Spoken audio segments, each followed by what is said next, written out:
We are so happy to have you here for this edition of Windows Developer Day. Please join me in welcoming Corporate Vice President of Windows Developer Platform, Kevin Gallo.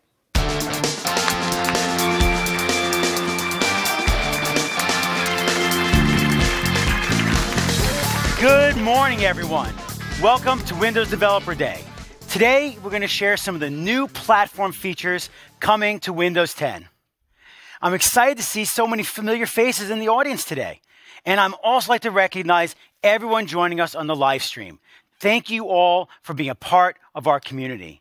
Now, our ambition is to create a broad market opportunity for you, our developers and partners, so that you can build innovative applications and experiences for your customers. Underpinning this ambition are three key areas of investment: driving adoption of the latest version of Windows so that developers and users can get the best experiences and the best devices, having the best-in-class tools, and making it simple for developers to create these great experiences. And of course, access to the latest and greatest platform technologies and hardware innovations.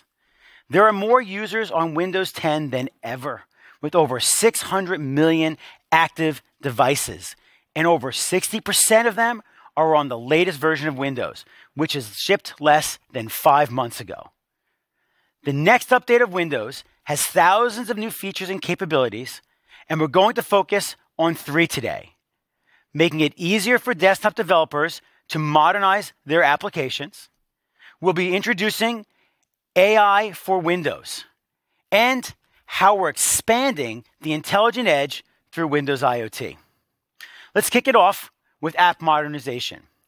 So when I think about the app modernization journey, it reminds me of some conversations that my wife and I have about remodeling our home.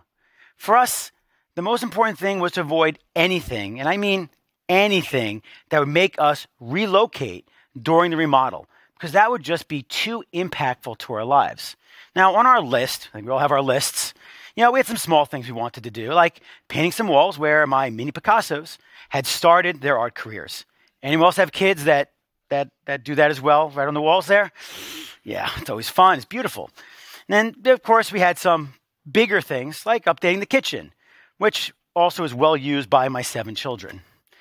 We even hope to do some simple improvements to just simply make our lives more pleasant, like adding some automated outdoor lighting. About 1.5 years ago, we released the Desktop Bridge, which allowed desktop developers to incrementally adopt the UWP install technology with minimal code changes and no major re-architecture. In this release, we are continuing to decouple modern UWP technologies so desktop applications can more easily adopt them at their own pace and, again, with minimal code churn. The first feature I want to announce today is perhaps small, but a highly impactful, highly requested one. Our modern web view using the Microsoft Edge rendering engine is now available to all applications, regardless of the UI tech they use, whether that's WPF, Windows Forms, or custom Win32 UI. This is the same web view available to UWP applications, but it's now available as a drop-in replacement for the IE11 rendering engine. You have access to all the latest web technologies now, such as grid and flexbox, layouts, HTML intercepting, and WebRTC. Plus, WebView now runs in its own separate process, both in Win32 and UWP, so your app is more robust. Now, the best way, to show all this stuff is to show it in code. So to do this, I'd like to introduce Luis to help us walk us through it. Thank you. Hello. By leveraging the latest WebView control, you will automatically get the benefits of using the Edge browser. With its great rendering engine, its performance, its low battery usage, and a solid security model.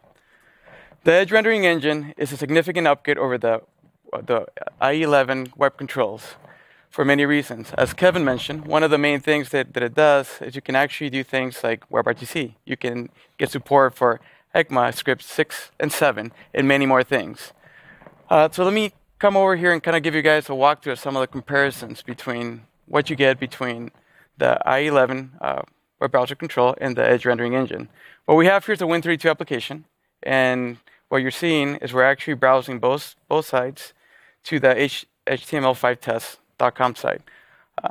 As you can see right off the top, you can see that the Edge rendering engine has a much higher score than the IE11 web browser controls. And as you scroll through the app, you can see some of the big differences that we added, right? We've added extra support for forms across the board, responsive images, web components, input, communications, web applications, peer-to-peer, and we've even added some of the web payment methods. Like I said, there's many benefits that you get by just leveraging our web view control, which leverages the Edge rendering engine. But I'm sure by now you would like to actually see some code behind this so you can get a view of kind of how this is implemented.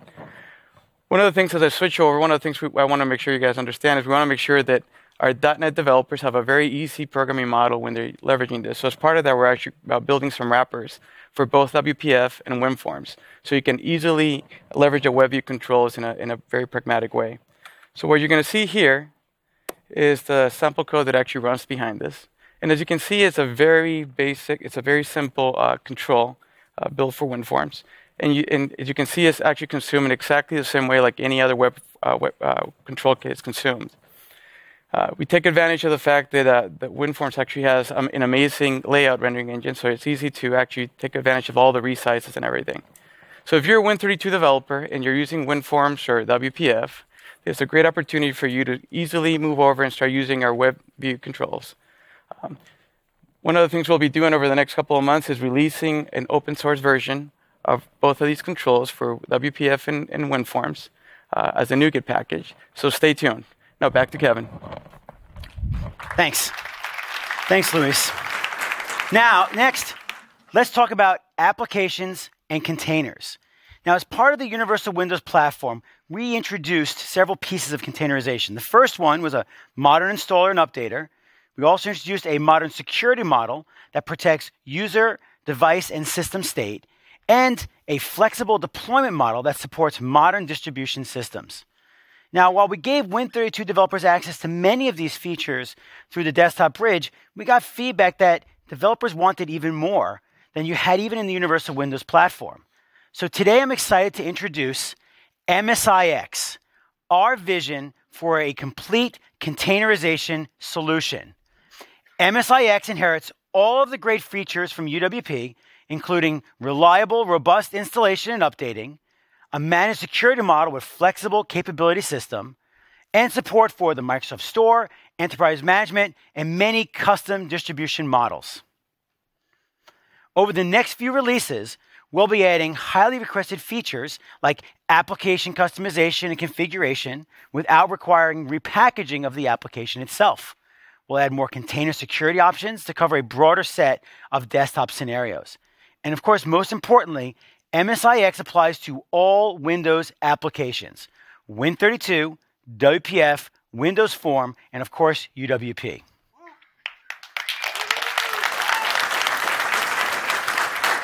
I'm also pleased to announce that we are open sourcing the MSIX format, making it easier for our partners to support the MSIX ecosystem with their tools and solutions.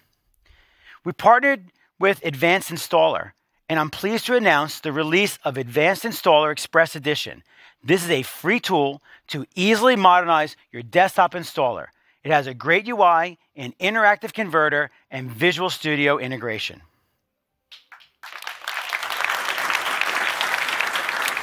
Now, while getting your application in customers' hands is important, we also know that improving engagement with your application is equally as important. That's where we're providing high-value engagement services such as notifications, activities in Timeline, and bots in Skype and Teams. Of course, just providing these engagement points isn't enough. So with Adaptive Cards, we're providing a flexible way to present your content and your data. We also give you the flexibility to decide what level of richness makes sense for your content, whether that's a quick inline reply to a notification or launching back into your application from Timeline so you can pick up where you left off. Adaptive Cards enables you to connect your experience to the user without worrying about the rigidity of templates or a fully custom HTML layout. They are purely declarative, making them safe and easy. Now, whether it's a bot with speech, a rich interactive Skype chat, or the Windows timeline, Adaptive Cards gives you the tools to scale across any engagement surface. To show us this working code, please welcome Mark. Thanks, Kevin. Good morning. So today, most of us use multiple devices throughout the day to get our work done. But resuming what you're working on can be quite a challenge. We've all been there, fumbling around, trying to find a file we've been editing or working on, and it's really hard at times. But now, with Windows Timeline and Adaptive Cards, we make it easy to create more engaging apps that allow our end users to quickly resume what they're working on. Whether you're filling out a form at your desk or editing a doc on the bus, it's super easy to pick up where you left off.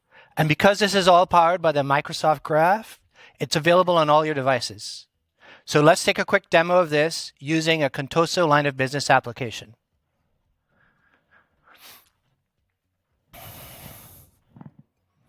Okay, so Contoso has diversified into the insurance business. So this is a Contoso UWP application. You can see it's built with all our inbox controls. It looks gorgeous. This is a navigation view control that we've had in the product for a while.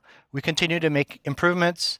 You'll see as I mouse over these items, it's showing the reveal highlight, which is great.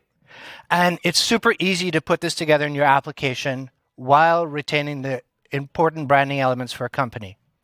So let's take a look at how easy it was to put this together. So here's my main page.xaml.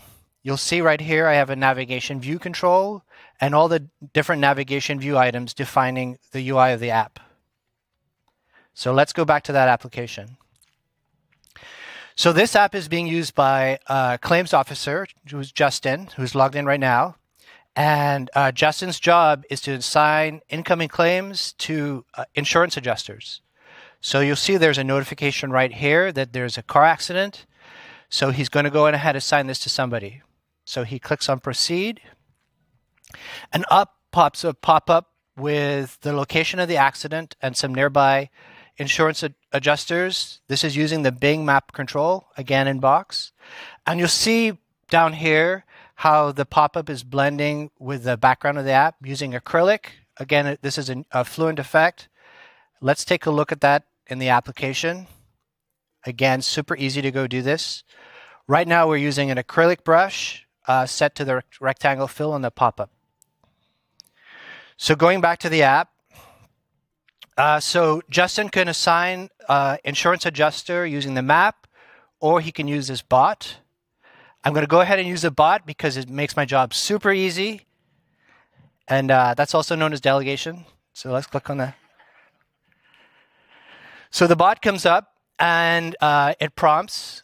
So this question, this little this UI right here is built as an adaptive card. So that means there's one JSON payload that I can craft that can be rendered on multiple devices, multiple platforms, and hosted by applications such as Microsoft Teams, Skype, Facebook Messenger. And it's really easy to go do this. So let's go take a look at this. Let's look at the code to bring this up.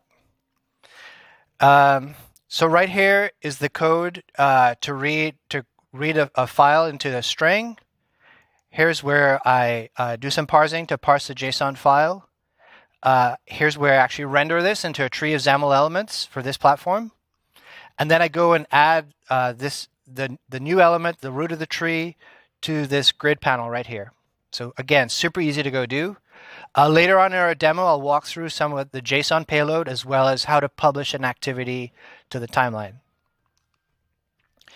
So going back to our demo, so Justin's going to choose to assign an adjuster based on distance because that's going to give the best customer experience. He has to choose a team, so I'm going to choose Team A because why would you want to use anything other than the A team? Sorry, Team B. Okay, So there's an adjuster who is called Charlotte, who's really nearby. So I'm going to go assign this to Charlotte. Click select, and that case is on its way to Charlotte. Okay, so wave your magic wand, everybody. Everybody believes in magic. And now I'm logged in as Charlotte. Thank you. I've been told I look like a Charlotte. Okay, so Charlotte's workflow is she's sitting at her desk. She's working on a bunch of cases. You'll see a bunch of these cases are closed, so she's clearly ready for some more work. Right here, you'll see that there's a notification on the navigation views showing that there's a new case for her to work on. So to get the new case, she's going to pull down. This is our new inbox pull to refresh control, which is great. She just pulled down on the touchscreen, and up pops her new case. So now I'm going to click accept, which is going to pull up the case. And right here you see some UI, and you'll say saving case to Windows timeline. So what's really important is this application just noticed a significant user activity, and it decided to publish this to the activity channel. So Windows Timeline is aware of this, and it hosts the UI, so that Windows Timeline is now hosting the adaptive card that I just published. So that's right, Windows Timeline now hosts adaptive cards. Please don't hold back.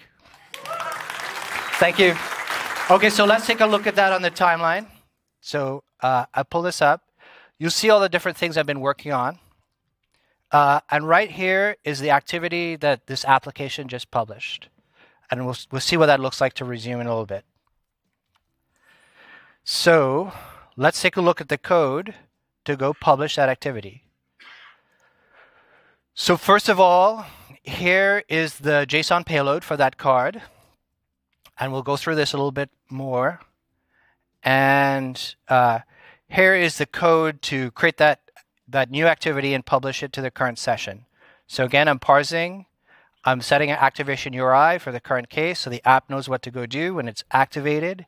There's some code to go create the actual activity, create the adaptive card, and then save it to the activity. And then here's the code to publish that to the current session. So that's super easy to go do and go build. So what does the resume look like in practice? So Charlotte goes home for the day. Time to relax. She takes off her shoes.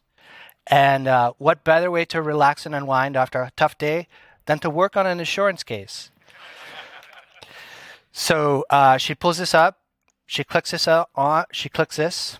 And the app launches instantly and goes right back to what she was working on. Yeah. Thank you.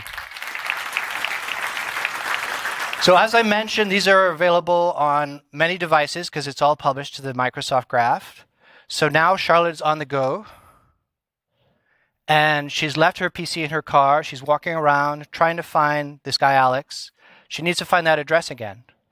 So she pulls out her Android phone, and she pulls up the Contoso Android app. And she launches it, and it's hosting the exact same adaptive card because it was all published in the Microsoft Graph.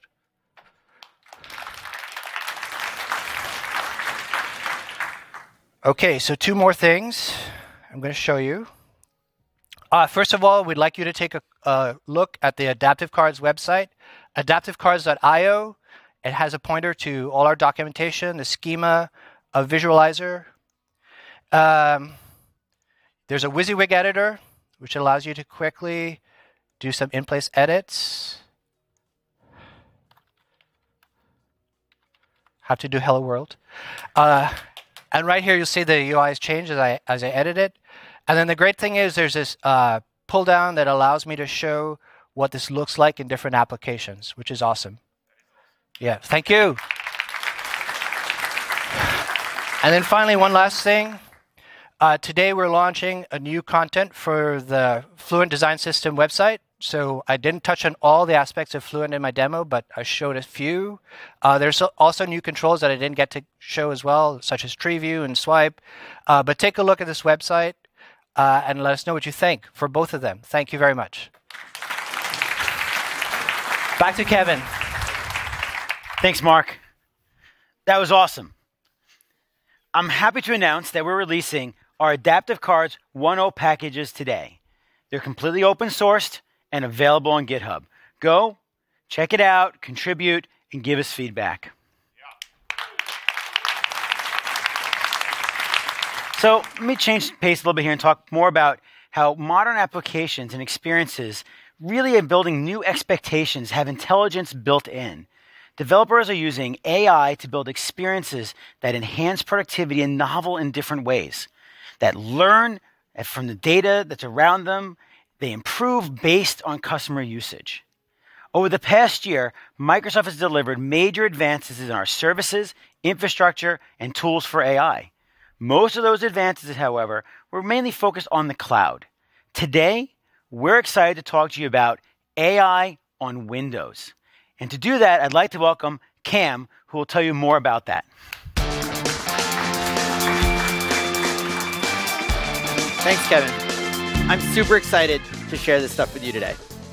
In Windows, we already use AI in a really broad set of ways. We use it for handwriting recognition, to isolate security threats, and to power services like Cortana to help with everyday tasks. So when we think about how do we bring AI usage to Windows scale, there are three things we have in mind. First, we want to have a great platform for Windows app developers. We want that platform to be a solid foundation that we can use in Windows itself, in our apps, and in other Microsoft products. And along with Azure, we want to have a complete workflow across Microsoft's AI platform, from the intelligent cloud to the intelligent edge. When you use AI on Windows devices, you get immediate results. Windows uses the hardware capabilities on the device to deliver great performance with low latency. Fast and efficient processing is critical when you're analyzing live camera feeds, using AI in a game engine, or handling background tasks like indexing for search. You can reduce your operational costs by building solutions that train in our cloud, but move complex and expensive evaluation work to the edge on a Windows device. If you're evaluating large data, you can see further savings in bandwidth costs by only sending minimal sample data back to the cloud to improve your training sets. With Windows, developers get the flexibility to build solutions that really map to what their customer scenarios need. Moving AI processing to the device is particularly useful when data cannot be sent to the cloud due to poor connectivity, size, policy, or simple customer preference.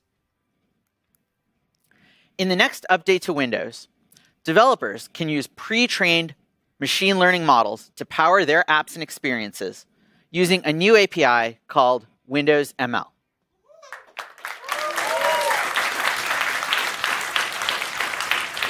Let's take a look at how you use it. As developers, we often face problems in our apps that are too difficult to solve with traditional algorithms, such as classifying images or analyzing sentiment in text. We know the result we want, but we can't really easily describe how to get there. So when you can't describe the path, describe the data instead. You start with a set of sample data, labeled with the expected results. So for text analysis, it could be blocks of text marked as happy, sad, and so on. We bring this data into Azure and use it to train a deep learning model that will predict the sentiment based on mathematical patterns it sees in the samples. That model is then built into the app using Visual Studio. And at runtime, the app uses Windows ML to evaluate the model. The API itself is really pretty simple. There are three main actions. You load the model into the runtime, bind your app's data structures for input and output, and then evaluate the model against the inputs and use the outputs in your app. Let's take a look at that, at an example of that. So here's a sample app that was created by our AI prototyping team. They're working with one of our partners, Jabil Incorporated, to create intelligent factories using Microsoft's AI platform. The application classifies pictures of circuit boards taken from an assembly line. It predicts whether the board in the picture is likely to have a problem. The model was trained in Azure, using labeled images of boards that were known to be working or defective. So I'm going to dive into the app here, And so here we can see there's a shot of a circuit board, and it's got this component soldered onto it. And the AI looks at it, and it sees that it's passing. It's likely to work well, and it gives an estimation for how likely it is. So we can open up a different image. So here's one where that transistor didn't make it onto the board for some reason. And the AI can see that. It gives it a fail. So there's a great example of the AI in action, spotting a failure that may not have otherwise been caught. Now, rather than trying to describe an algorithm that looks at pixels to determine what a defective circuit board looks like, a developer can use the AI to evaluate the model using that image as input. In fact, the same model on a different set of data, by using the same model on a different set of data, the same app could be used to classify all kinds of other images. It could be footage from aerial drones, medical scans, or other images. All the work in this demo happens locally without going out to the network. The calculations to evaluate the model are hardware accelerated using DirectX 12. The demo here is running on a Surface Pro, and we're using Intel's integrated GPU to evaluate the model. Now, let's take a look at another scenario here on the Surface Book.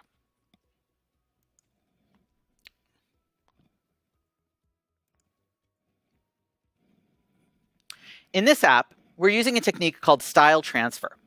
You've probably seen this in apps that can post-process a photo to make it look like a certain kind of painting.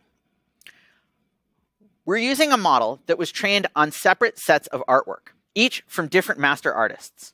Now, when I select a different style in the app, it changes the artwork. So it can look like Scream, make it look mosaic. Now, what's neat about this is that for each of these styles, we didn't write any new code. We just retrained the model on a new data set. But what's really, really neat about this is because the Surface Book has an NVIDIA 1060 GPU, we can actually run the same model on live video. So let's give that a try. We'll switch over to camera. And here I am. And there's the intelligent edge made into artwork.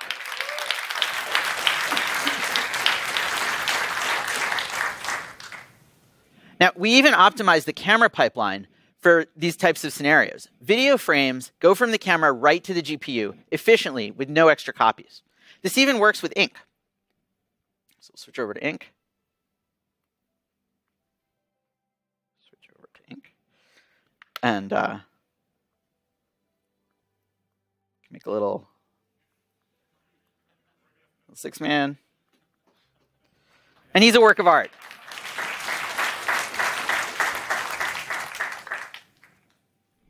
So let's take a deeper look at how this works. So you can use WinML in both Win32 software and Windows Store apps. And over the course of the year, we'll be making it available on every Windows edition. We've built our device layer to work great on the breadth of PC hardware. In addition to GPU acceleration from DirectX, we've implemented CPU optimizations up to AVX 512, which is Intel's latest instruction set. As a developer, you don't have to think through how to map your code to all this different hardware. WinML does that work for you. Now it's time to build an app. Earlier, Kevin was saying to me he wanted to try building his first app with Windows ML. So Kevin, are you ready? I am ready. Welcome, Kevin. So let's build an app that uses Windows ML to classify ink strokes using a model trained on the MNIST dataset. MNIST is a well-known public dataset of handwritten characters. For this demo, we've got a model that can recognize digits 0 through 9.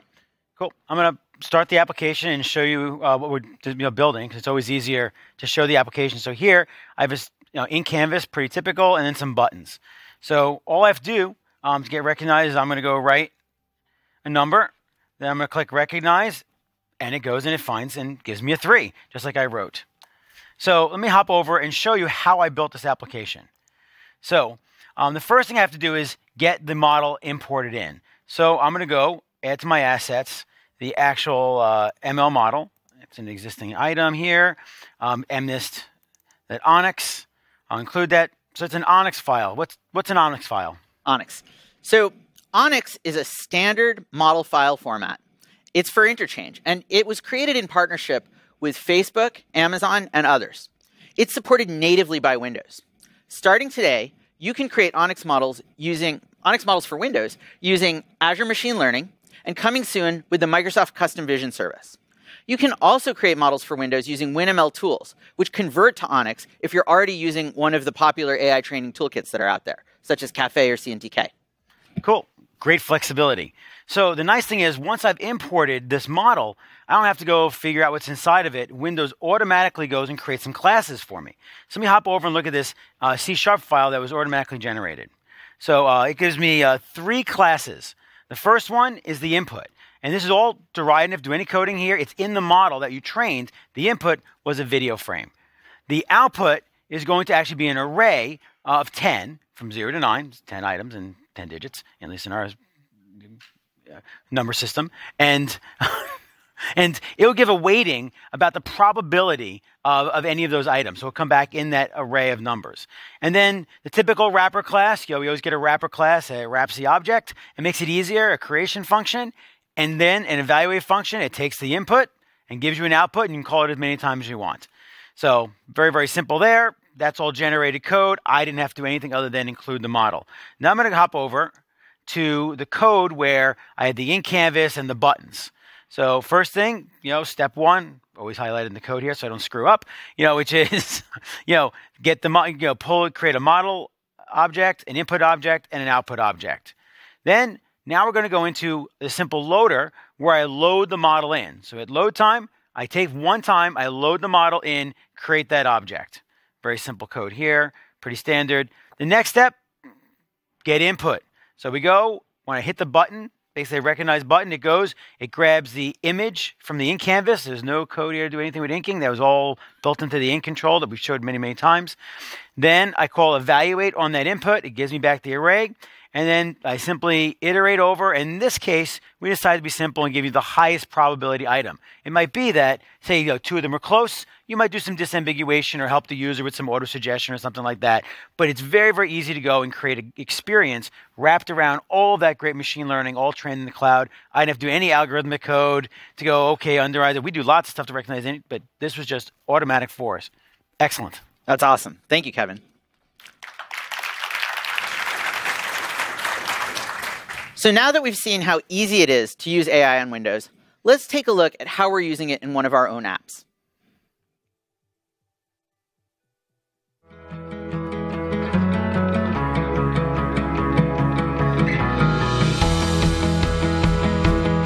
We all have so many photos, and we want to help you find people, places, and things you care about in the photos, help you tell your stories, and also add a little magic with 3D special effects. The first time I integrated WinML into our product, I quickly saw a 20% increase in performance. And when I turned on the GPU, we saw 80% performance increase.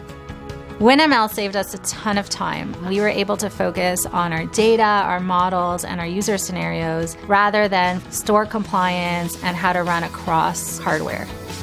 WinML has allowed us to experiment with doing skeleton tracking with your basic webcam. Our group decided to dance in front of the camera, and we're able to track joints and movements. WinML is groundbreaking. It is the first API that allows everyone to evaluate machine learning models, both for UWP apps and desktop apps. It's also accessible to all developers. It allows developers to seamlessly use CPU and GPU to evaluate their models. We're so excited about the WinML update because we'll get to focus on our scenarios, our data, and our models, and WinML takes care of the rest. We can't wait to see what others can do with WinML.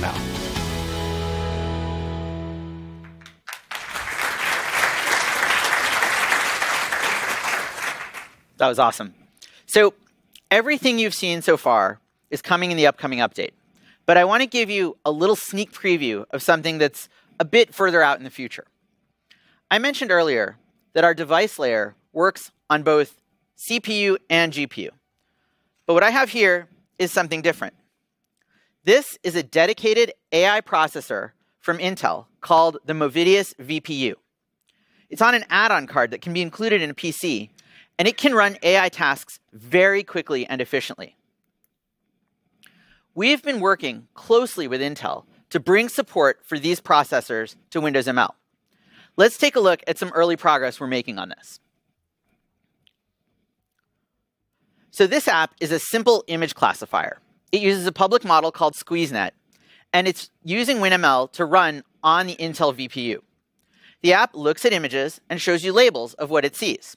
So here, there's a cat, and it figured out that there's a cat.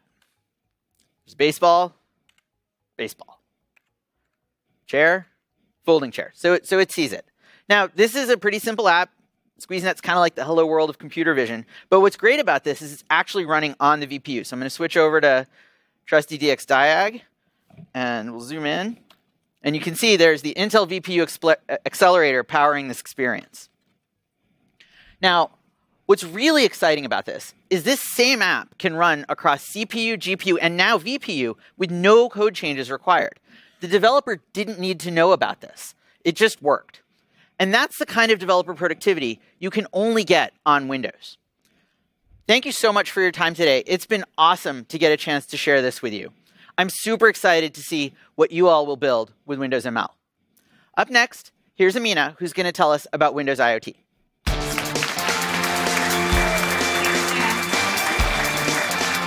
Hello, everyone. My name is Amina Saifi, and this is my buddy Anna from Misty Robotics. She also goes by name Misty1, her official name. And Anna is running on IoT Core.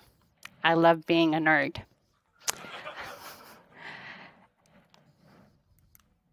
At Microsoft, we think a lot about the intelligent cloud and the intelligent edge. Just like mobile brought personal computing to your fingertips, intelligent edge makes purpose-driven devices user-centric devices. Imagine you walk in a room and your thermostat adjusts the temperature based on your preference. This purpose-driven device that was being used to control the temperature is now an intelligent device that knows what temperature you prefer. The currency of this platform shift is all about data from various sensors. When we see 100 gigabytes per second being generated from 40 plus security cameras on a manufacturing floor, it's pretty obvious that this data has gravity. Gravity that pulls the computation power towards it. That means the artificial intelligence you create is going to be, by definition, more distributed. We see a common pattern developing where people are using GPUs or FPGAs in the cloud to train complex models and are deploying those models on the edge so they can be inferenced quickly. We just saw that in Cam's demo. Microservices play an important role in the coming paradigm of app development. Serverless computing is actively changing how we think about computational logic. In a world where things get more distributed, event-driven, you want to be able to write logic that reacts to these events, right where they happen, right when they happen. The intelligent cloud gives you the ability to process all this data, react to these events, work in serverless way in the cloud. The intelligent edge allows you to bring all that power onto devices that are all around you. Windows IoT offers developers a great on-ramp to the intelligent edge. Now you're probably wondering why I brought Misty1, my buddy Anna, with me. At CES this year, Misty Robotics announced their first big product, Misty1, for educators and robotics enthusiasts. When Misty Robotics started with the custom OS platform, they were spending way too much time building the operating system, keeping it up to date, instead of spending time on their business logic. After they switched to Windows IoT Core, they were able to focus on robotics. We have heard this from developers time and again, that building a platform from scratch, it can feel a bit like walking through a giant warehouse of open source components, cobbling together what you need, and just hope it works. Then you need to keep all your packages up to date with the latest security fixes and have a system to deploy that out to all your devices. Next time you talk to someone developing IoT solutions from scratch, ask them when all of their devices had the meltdown and Spectre fixes. I've done this. Many don't even know when that was. Devices running Windows had an update available before the exploit was known publicly. One of the things Mr. Robotics team loved about Windows IoT platform, they were able to use exactly the same Windows tool they were using on Windows Desktop. Chances are everyone in the audience listening to me now already knows how to build an IoT solution.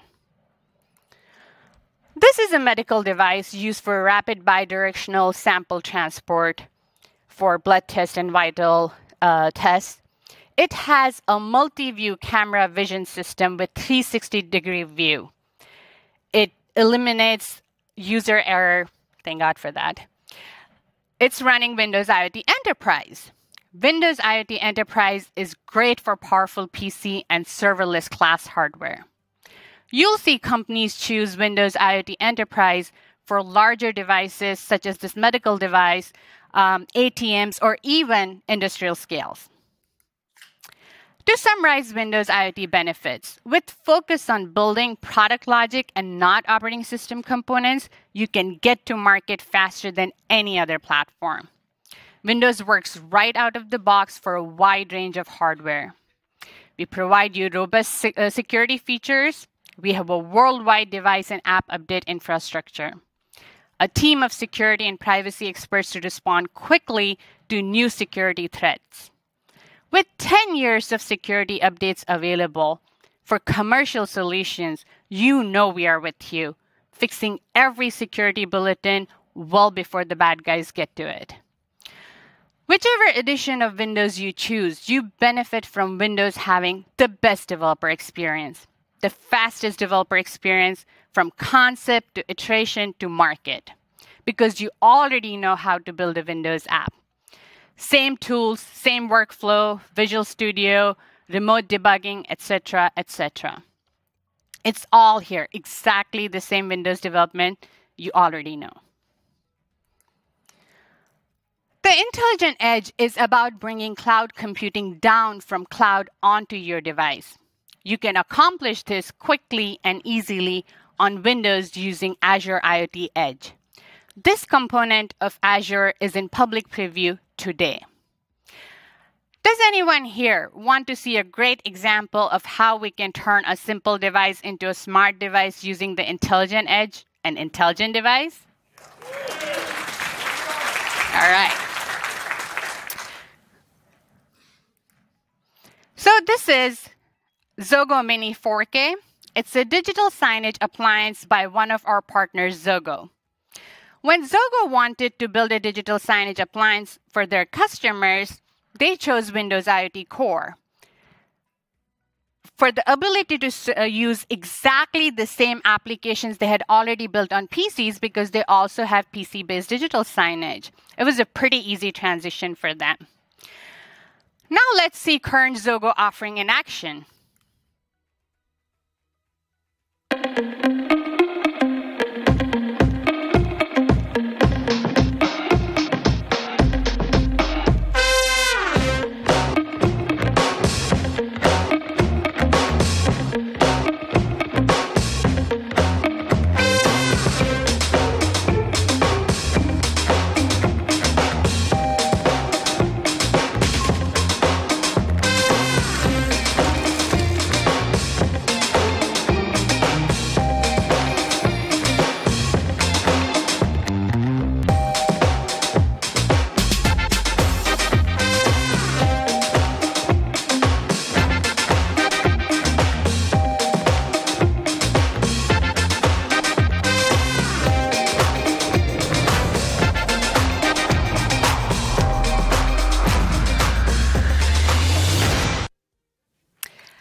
That was pretty cool, right?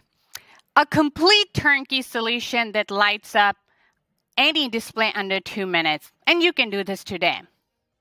Now let's take a sneak peek in the future with me.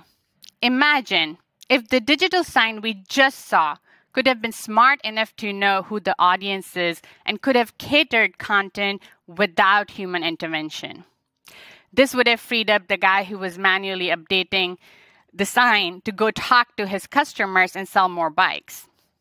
If I could add cognitive services to my sign player along with a camera and a microphone to make a sign that sees me, talks to me, and listens to me in real time. Typically, these capabilities are cloud-side only, meaning I have to send data up to the cloud and wait for cloud-side processing to get the best results. In the future, this will be possible thanks to the intelligent edge. One of the most amazing things about Microsoft Cloud Services is our cognitive services. We have the most complete solution from Microsoft. Imagine using Azure IoT Edge to bring cognitive services down to my device as microservices and running them instantly. This is a place where we could really connect intelligent cloud with the intelligent edge. Now imagine we connect Windows ML to provide GPU acceleration for machine learning models running these services on an affordable hardware like Cam showed you in the demo. Powered by cognitive services on the intelligent edge, you could build a sign that watched what was happening in the store by itself and kept the content fresh and relevant for the audience nearby. That was an example of our thinking on the intelligent edge with Windows IoT that can power great Windows experiences. Thank you so much for being part of our vision. Now back to Kevin.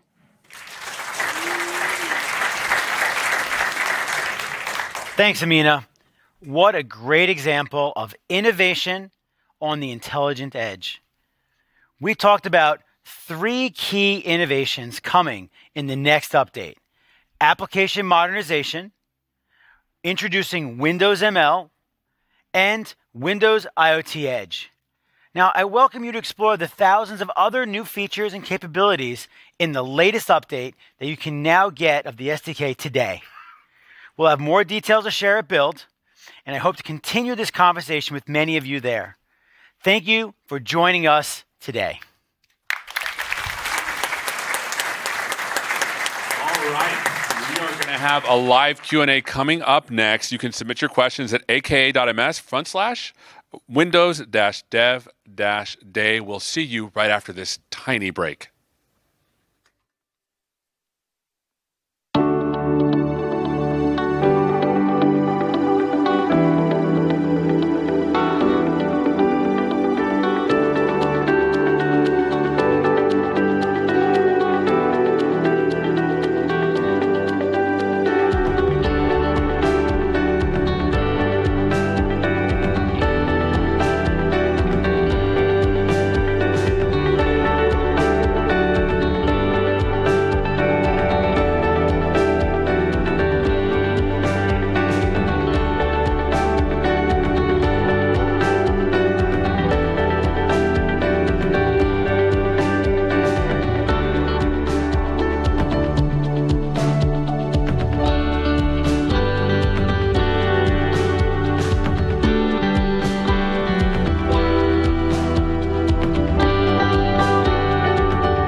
All right, are we back?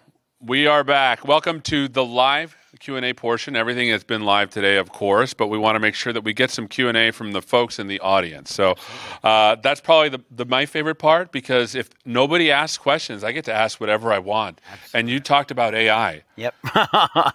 We don't have enough time for me to ask all the questions I want. So let's start first. Let's do a little recap of the 3 things that we talked about during Windows Developer Day today. Well, there's lots of new things coming in the next release. There are really, I think, three we wanted to emphasize today that are significant updates.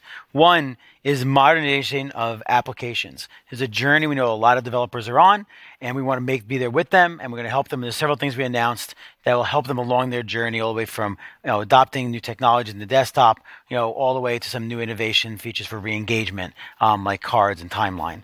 The second thing was probably exciting, because it's where Windows becomes a huge player in the AI ecosystem, where we have now hardware accelerated models on over 600 million devices that we are adding to this ecosystem, where we can do innovative new things that have really never been done before, because you can get them in real time with local processing and really just expand the footprint of AI like never before.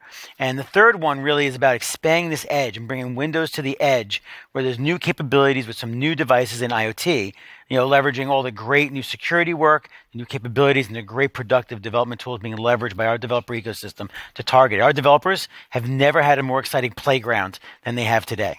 I mean, I'm excited because, like, when you take a picture and you want to do inferencing on a model, usually you have to take that picture and then convert it to all the stuff and come out of the... But now this is all happening at the OS. It was really fast, and I loved what Cam showed off. So I'm going to go right into the questions. And again, you can submit your questions at aka.ms, Windows-Developer-Day, I think, and they'll correct me if I'm wrong. So let's start with the first. What is the slowest GPU it will work with? Actually, it works with no GPU. So we do the best with the hardware that your device has. So if you only have a CPU, or you have, on a server workloads, we will use even the CPU that is on the system and accelerate it as best we can with local hardware. And the better the GPU, the faster it gets. And that's kind of cool, because generally in most frameworks you have to tell it, okay, run this on the GPU, okay, run this on the CPU. Yep. And now with Onyx, the model format and Windows ML, you don't have to think about it. No, and that's really our goal of democratizing it, making it simple. So developers think about what they're doing, and we'll just do the heavy lifting and dealing with the hardware and accelerating it fully for them. Awesome. Next question. Windows ML will work even on Xbox One? Yep, it will. It's not there yet, but it will be coming in the near future. It'll be working across all of our device families and device types. All right, the next question is, so with MSIX, do I just package my app with an identity from the Dev Center, but can I distribute my app via the web or even a USB stick? That's exactly it. You get an identity, so we know about the app. It can route notifications to it. It can participate in all the different services that are on the system. But you can distribute it however it makes sense for your business. We think the store is a great place to go. But if that's not for you, or you want to do the store and you want to do your own custom install from USB, it's flexible. As an enterprise, or even as developing with ISV for consumers, you can distribute the way that makes sense for your business. Awesome. So this question's not on there, but I want to ask you, talk a little bit about adaptive cards and why the announcements you made were really cool. So one of the things that's becoming more and more common that I'm seeing is, hey, there's these engagement surfaces, and before you could usually put like a little blurb of text. It get very simple. Nobody wants that. It's not going to cause your customer to come back. Now we wanted something that was flexible and that we could use in many surfaces. And we started seeing this pattern where we had bots that now had more interactivity. We had notifications, timeline, and you see this all over the place, little snippets of information, because the world's becoming this microcosm of little information that we're processing. So we introduced something called cards, and it has just taken off. Inside Microsoft, we're seeing groups all over the place representing objects, embedding content and other experiences, and allows a free interchange of data. And now you have a rich visualization of that data. It can work on the web, iOS, Android, Windows, IoT, little devices. It actually even does speech. Wow, so if you only have a speech device, we send speech down because we have a card format for speech, which just talks it back and forth. So it's really a micro format that can be embedded into every experience. And I use it myself. In our team's chat room, we use adaptive cards to inform us when someone wants to do a new show with us. It's pretty amazing that you're able to visualize something so quickly and so beautifully that looks like it belongs. Yeah. And it's better than sometimes you have to build a big, rich UI. And sometimes you just want a little bit of information that's embeddable. And we're seeing this pattern of simplicity. Sometimes, is the most value is in the simplest things. Got it. All right. Back to your questions. What is the benefit of the new WebView control in the upcoming 1803 SDK comparing to existing WebView?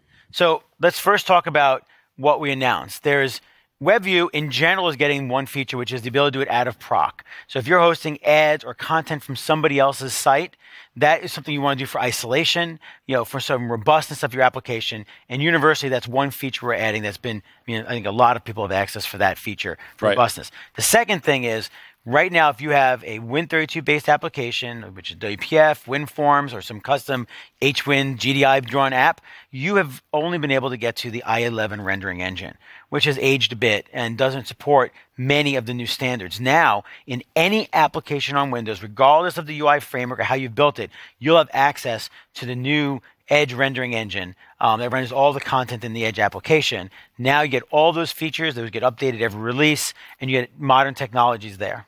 I mean, that's pretty cool. Let's just say you want to do a Markdown renderer in your WP or your UWP app. You can use a WebView control to convert the Markdown into HTML, and it's going to show it beautifully. Yep.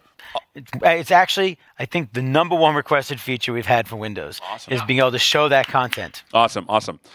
All right, so the next one is, will MSIX let you deploy WPF applications that use WCF on the Windows Store without changing the code? So we don't really put any constraints on what the application does as long as it follows store policy. We have some store policy, typically, protecting the user, has some privacy things, it has to meet some requirements. But most of those policies about how it behaves as far as, the fundamentals, as far as, privacy and those features. But other than that, most applications have converted quite easily. So when you run the converter, I think we find that most applications actually need no changes to the core app itself. The installer just converts over. And I think that's about half. And then another 25% have small changes where they made some assumptions about where things were placed, likely things that would have hurt them on an upgrade. Right. And now they fix those, and then they're more resilient to the upgrades as well. So, we see about 75%. And then some apps do some things like try to install drivers, and our store does not allow you to install a driver. So if your app installed a driver, no, we require you to go work with the OEM, get that into Windows Update, and not actually install it with the installer. So the few constraints, but in general, most applications move over very, very quickly and easily. That's awesome. So here's someone asking about Windows ML, which is a really interesting question. It says, what about packs of models for Windows ML, like, for example, skeleton recognition? Because, as you know, models are literally just like little packages of, like, I learned something, and embedding it into Windows with 3 steps is beautiful. Are you going to consider, releasing some models that people can use? So one of the things we've been doing with the Windows Store is taking more and more content types there and making them available. For example, you can get font packs, you can get add-ons. There's an ecosystem around apps that I think here we're thinking about. We haven't announced anything yet, but we're looking at how do we create an interchange of models. Now, there's also a bunch of third-party, open source, or you can go purchase it from somebody else. There's an ecosystem growing there, so we want to make the store a part of it. But at the same time, as we've been saying, flexible. We want to make sure developers can get them from any source, authored and used in any cloud, and they can go pick and choose that, and Windows will accelerate it. And I've always said that AI models are like assemblies or components that you build in, and now with Windows ML, it's really easy to just literally drop them in. Yep. All right, so next question. So with MSIX, do I just package my app with an identity from the Dev Center? We already did that one. Will WinML be available on Raspberry Pi? And I think this answer is pretty amazing. So if it's running Windows, then yes, it'll be available and will hardware accelerate any of the IoT devices that are out there. Depending on the graphics card, back to us leveraging the graphics cards. Is there any? I don't think there's any constraints on that. Just double checking with Cam. So the only thing required is a DX12 driver. So if it's a DX12 driver, we can accelerate onto the GPU. If not, we use the CPU. And that's amazing because the range of devices that Windows works on that has a DX is pretty large. Yes, we've done. One of the beauties of leveraging DX12, and you've seen, first of all, robust drivers. These drivers have been pounded on over years. They're high quality. So all the ML evaluation builds on DirectX 12, all the gamings that have been built on top of it, direct compute, and all that reliability is now baked into WinML. And you get it for free because of all the great pounding that's been done on these drivers. And what's really cool is, as probably everybody knows, these models are literally just a bunch of matrix multiplications and functions, which is effectively what these drivers have been doing from the dawn of time with graphics. Just a shader that we're running on top of the GPU. Which is pretty amazing. Okay, so next one. Is there a super power mode for Windows ML to use everything the device has to offer, GPU plus CPU and possible dedicated hardware? So I think Cam talked first about the dedicated hardware, working with partners to go enable that. And yes, I mean, it will use the GPU and CPU within the constraints of the application, right? Applications have constraints on how many resources they get and how much they can pound on those. But that's just basically how the application runs. When you're there, you can take advantage of as much as possible, just like a game would, just like an app would. You can go use those capabilities. And it seems like it will degrade gracefully based upon what's available. Yep. And if the GPU is having some issues, we can offload to the CPU as well, depending on how applications work. Awesome. Next question. With MSIX being the new thing, will the desktop bridge go away? So in some ways, this is ultimately bringing together the desktop bridge, what we had in AppX and what we had in AppV and MSI. So there's several of these technologies for installing, for providing containerization. This, in essence, brings them together and gives you a superset of that functionality. So it doesn't go away. Well, it kind of graduates. This is going to bring together all of those features and make it easier to use them across any Windows desktop app. So is MSIX like a new way of doing installation, and the advanced installer that you showed, like one of the implementations of it? Yeah, it's really just progressing from what we had in AppX. We started adding more features like app virtualization that we will have there, where you can go and do better containerization, app feature customization. So it became more than just a package format. It really became a full container. So we felt like, hey, we should really talk about and give this thing a name and talk about this containerization that we're building. In some ways, it's kind of an analog to Docker for deploying server workloads and those type of applications. But for client applications, MSIX really provides the container, the deployment, the updater, all of those pieces together. So it kind of supersedes Desktop App Converter. And we're really going to use MSIX as the term going forward for this whole containerization investment we're making. And for those that don't know about UWP, why don't you explain like the isolation that you do and the safety you provide with UWP? Yeah, I mean, one of the differences between Win32 and UWP is that Win32 applications actually get full trust. You can format the disk from any app as long as the user has those rights. Don't do that. Yep. And you don't want to, but your app can be at risk. Because if there are attacks on the system or if you have a bug, you can do things that you never intended, nor did you want the capability to do in your application. When we went to UWP, we said by definition, you're going to start with the minimal set of capabilities that your app needs so you can do no more damage than you ever intended. And even bugs in your system can't be exploited. And this has been a great benefit as we make, first of all, we don't want one app to make another app not work. So we allow increased compatibility of apps. It means that your uninstall is cleaner because how many things kind of left things where they didn't intend to, or how many times I would love to know how many people go and say, how many complaints do you get because someone uninstalled it and tried to reinstall it, and they can't now, and now they don't know what to do. And then I got to repave my machine every 6 months because I feel like it needs a shower. Yeah, but exactly. Not anymore with UWP. Not anymore, because when it's gone, and it only has the impact it meant to have. So this is why we kind of like this idea of calling it a container. Not because it can't get high performance. We've shown with UWP, we can write the highest performance games. And so this container is super, super lightweight, but gives us just the right amount of isolation. Awesome. Okay, so the next questions are coming in. What is the most future-proof way for an app right now? UWP, PWA, or even old-style Win32 with WPF? When you say future-proof, there's always going to be new technologies. And so in some ways, I don't know if you're future-proof, but you want to be future-capable. And I always think about making sure that whatever technology you've chosen, that when the new innovations come out, can I take advantage of them? And in some ways today, we're talking about the fact that we're going to not make that a hard choice up front. Whatever tech you decided today, you can use a third-party tech, you can use our tech, you can use different technologies. You have a path forward. So when we introduce Windows ML, there's no longer the question of, well, I chose framework A, does it work with Windows ML? Well, of course it works with Windows ML.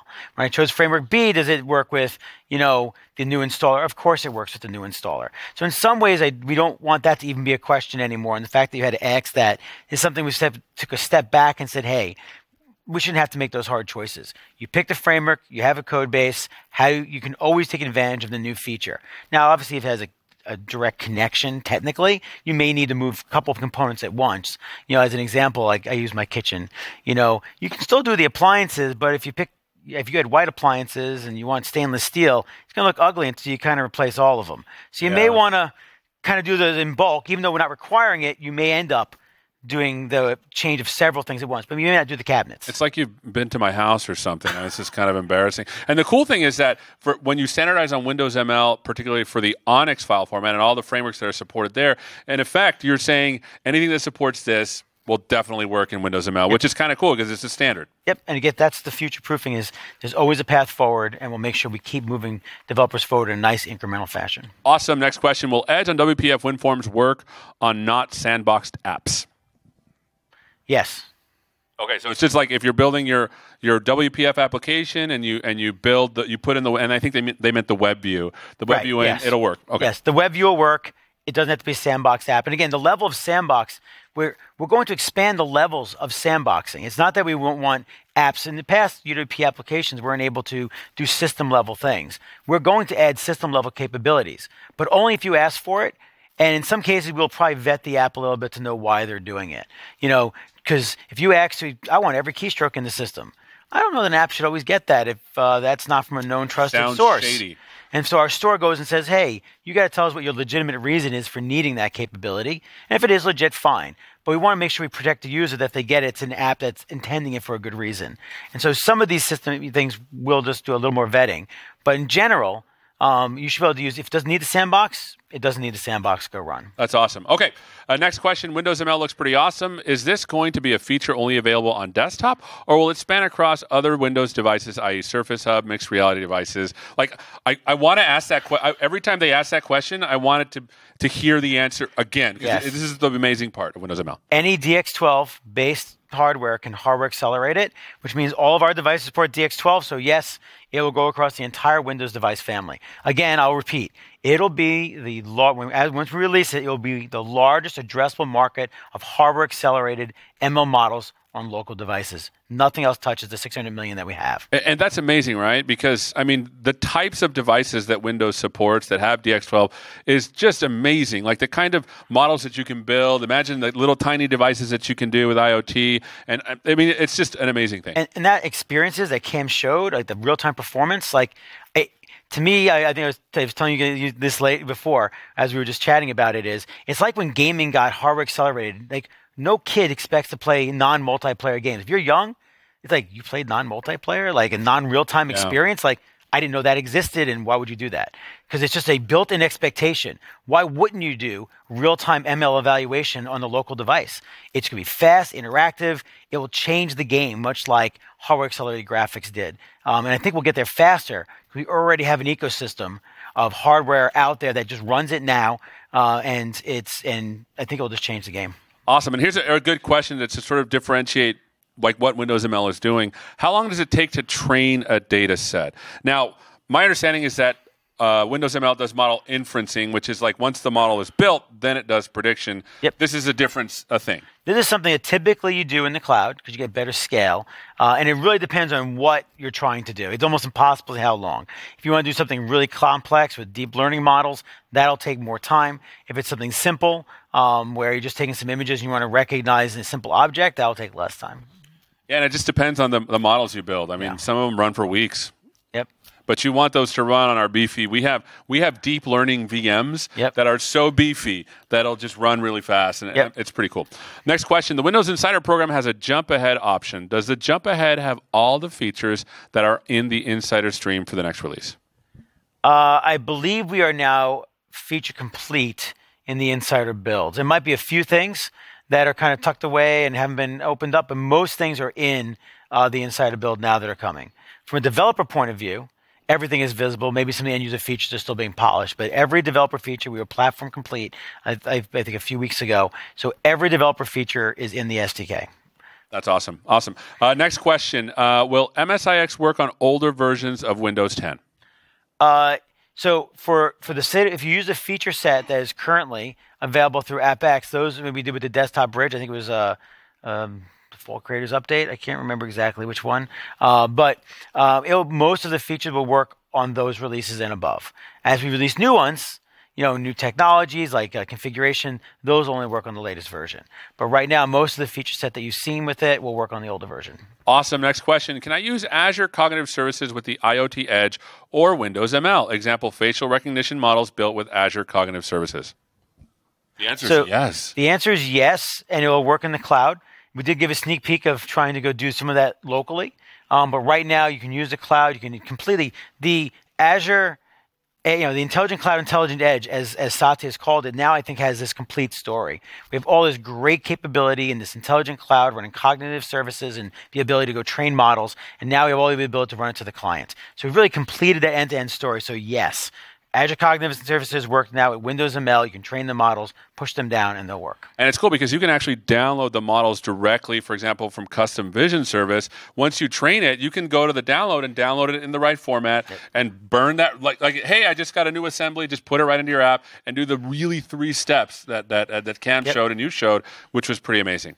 All right, next one. With the MSIX packaging model, will there be anything we need to do with the current AppX model that we have in UWP in order to accommodate for the changes, or will this be done automatically? It'll be done automatically. We will continue to support AppX as an extension. Anything from our store that goes and drives that, if you have some custom package you built, all of that will just work. And as new features come on, those will come in through the MSIX technology.